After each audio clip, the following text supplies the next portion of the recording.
نحمده ونصلي على رسوله الكريم اما بعد. ډیرو محترمو، یو داسې عمل دی چې په هغې سره الله رب العالمین زموږ تاسو ګناهونه هم معاف کوي او الله رب العالمین په موږ تاسو باندې بارانونه هم وروي. الله رب العالمین زموږ تاسو په مالونو کې او په اولاد کې برکت هم اچوي. هغه عمل مختصر تاسو ته ذکر کوم چې هغه استغفار ویل دي. استغفار سره الله رب العالمین د انسان ګناهونه هم معاف کوي او بارانونه هم وروي.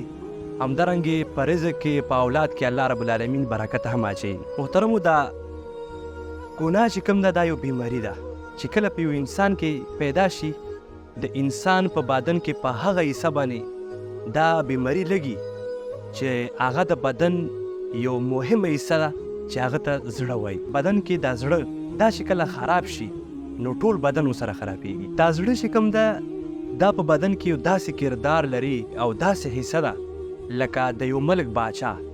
کله چې باچا خراب شي نو دا ټول رعیت ورسره خرابېږي. کله چې په بدن کې زړه خراب شي نو دا ټول بدن ورسره خرابېږي. رسول الله صلی الله علیه وسلم په حدیث کې فرمایي، وایي انسان په بدن کې دا زړه دی، دا زړه چې کله خراب شي نو ټول بدن ورسره خرابېږي. کله چې دا زړه برابر وي نو ټول بدن ورسره برابري. نو الله رب العالمین دې موږ تاسو ته ټول ګناهونه معاف کړي.